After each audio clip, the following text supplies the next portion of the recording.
You're listening to Get Abstract, the world's biggest collection of summaries. This is a summary of the Design Thinking Workbook, a book by Charvi Parikh and C.J. Meadows. Companies are ever on the lookout for better and more efficient ways of creating designs to solve their consumers' toughest issues, but they sometimes find themselves lost in a sea of ideas without knowing how to proceed. Designers Charvi Parikh and C.J. Meadows' Handbook of Design Thinking Tools will guide you through the innovation process, from challenge to prototype. Whether you're a startup founder or part of a well-established organization, this text will help you learn skills to boost your creativity, understand your customers, and identify the right problems to solve. Okay, let's hear takeaway 1. Design thinking solves human-centered problems. While new technology, like artificial intelligence, can measure and predict human behavior, it doesn't answer the question of why people act the way they do, such as why people buy one type of soap over another. Creating solutions that actually address human-centered problems involves designing from the consumer's point of view. Companies that embrace this style of design thinking grow twice as fast and receive 75% higher returns for their stakeholders.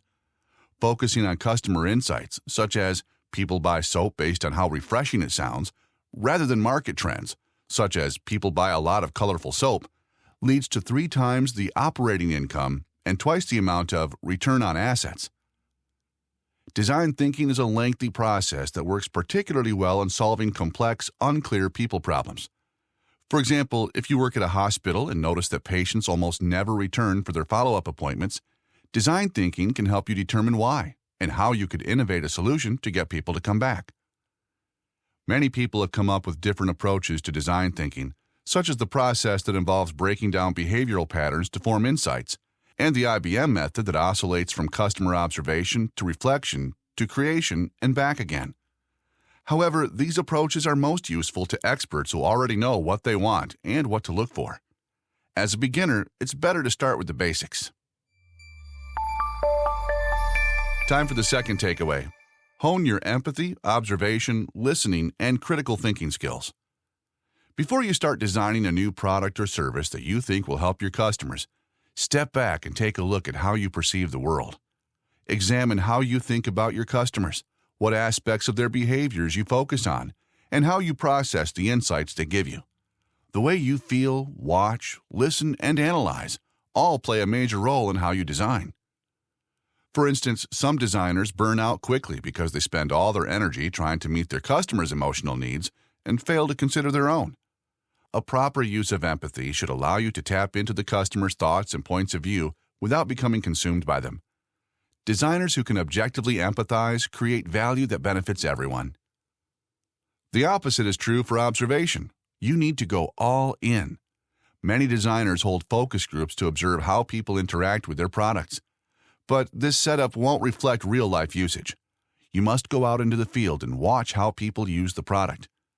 If you were designing a new kind of bike pedal to see how well it works, you should put it on a bike and ride down the street, because that's what your customers will do. Once your customers come back from testing your new pedal, listen to their feedback. Don't just listen to their words. Focus on tone. Do they sound excited, confused, or disappointed?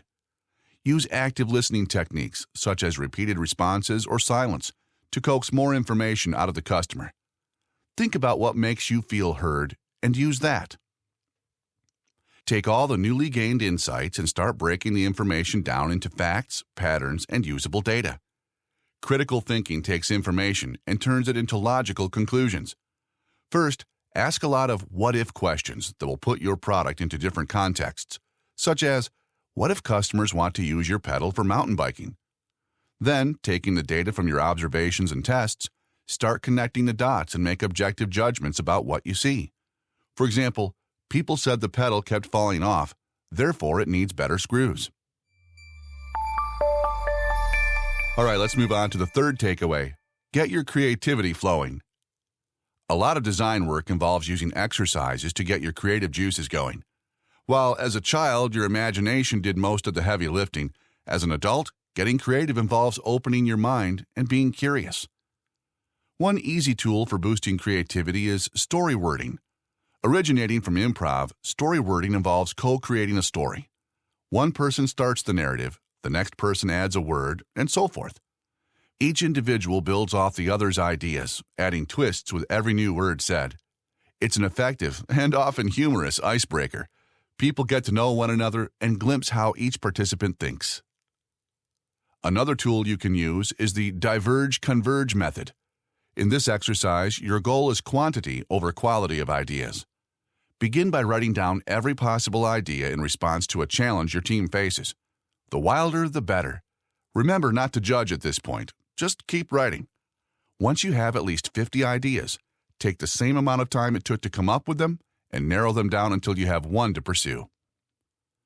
If you still feel stuck, try using analogies to think about your challenge in a different light. For example, a hospital's emergency room staff wanted to gain more efficiency in handling patients in the ER. So they spent a day at a Formula One racetrack watching the pit crews. They learned how delegating certain tasks increased efficiency. Similarly, Henry Ford got the idea to break car manufacturing down into an assembly line by visiting slaughterhouses and watching how butchers cut the meat. When looking at a problem you want to solve, break it down into the attributes you think are the most important, such as speed and accuracy. Then look at other industries or jobs that excel in those attributes. Here's another takeaway. Understand your customer's perspective. Getting to know your customers, what they want, how they act, and why they act a certain way is imperative for successful design. Great designers spend a lot of time thinking about their products from their customers' points of view. Without obtaining customers' insights, you won't know who your product will help or how you can sell it. Start with looking for the extreme customers. They are the consumers that either hate or love your product. For example, if you owned a coffee house, someone who comes in every day, buys your merchandise, befriends the staff, and raves about your bean selection is an extreme customer compared to a mainstream customer who only comes in occasionally. Extremes teach you a lot about what works or doesn't with your product. They usually will point out their needs much sooner than regular customers, and therefore allow you to address those needs and innovate before the competition catches up. When looking at the extremes and their needs, try using some behavioral study tools. Start with observing the customer as they interact with the product. Next, interview them to gain their opinions, emotional responses, and underlying motivations. Look and listen for why they do what they do. Then, analyze. Don't try to guide answers or ask leading questions in an attempt to prove a hunch.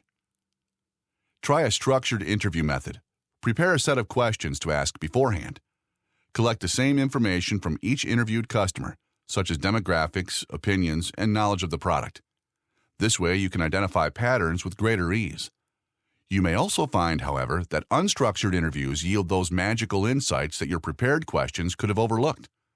It's worth trying both approaches because both can serve your goal to capture honest answers that will help you pinpoint the right problem to solve. Okay, let's continue. Here's the fifth takeaway. Identify the right problem.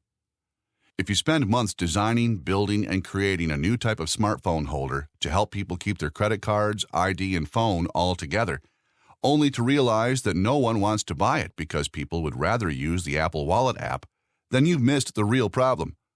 Correctly identifying a problem worth solving involves truly understanding customers' challenges at their core.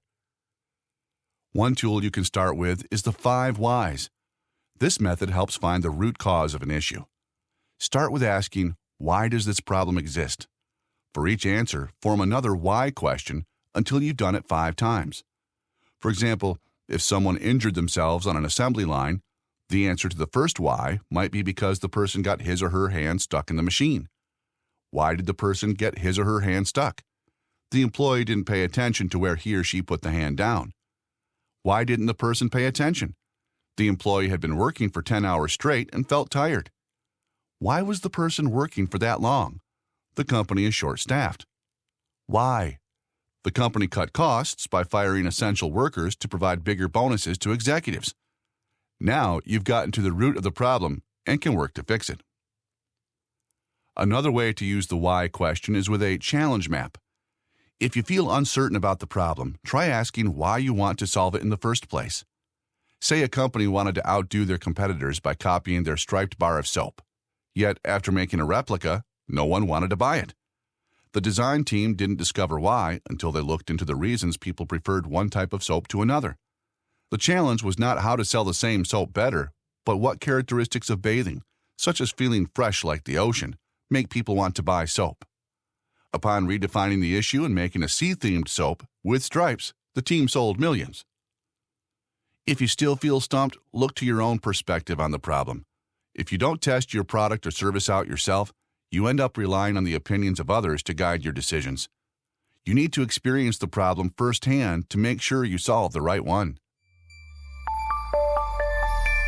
And now for the sixth and final takeaway, prototype and experiment with your design. Now that you thoroughly understand your customers and have identified the right problem, start solving. It's good to think big at first when picturing solutions. For instance, when designer Eero Saarinen came to Australia to pick the design for the Sydney Opera House, a team had laid out many decent designs on the table for him to see. However, the design he picked was one he found in the waste bin that he claimed was far better than the rest. The team responded that they had thought that design was too far out. Saarinen replied that that was the point. There are usually ways to make a far-out idea work, but not many ways to make a mediocre idea better. So aim high when envisioning possibilities. Come up with as many solutions as you can think of at first. As you go, you will most likely notice other problems that need addressing. For example, a father noticed his daughter staying up really late at night to talk to her overseas friends who were in a different time zone. As the dad and daughter brainstormed ways to fix this, he recognized that her friends also needed to make a sacrifice on their part in terms of skipping some sleep. His daughter couldn't be the only one who stayed up late or got up early. Once you have a list of solutions, narrow them down to the one you think will work the best. In this case, the solution was to develop a schedule for the daughter and her friends' calls. Next, start testing out your solution through experimentation. For example, if you want your office to stop using styrofoam cups for coffee and your solution involves people using ceramic cups instead, put ceramic mugs by the coffee maker to see if anyone uses them. Maybe, at first, some people use them, but you quickly realize that no one wants to wash their mug and that you've now angered the janitor who has to clean up the mess. You have learned that your proposed solution doesn't work, and you need to start over.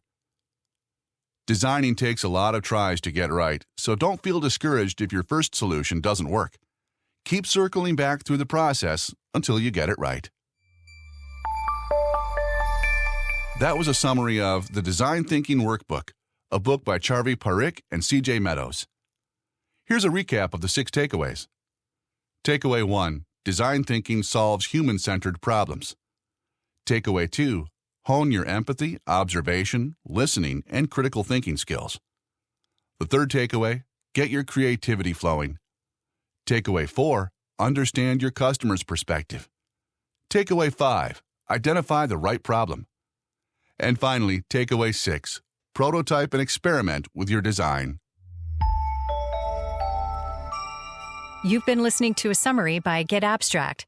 For more summaries on this and related topics, visit our app and website,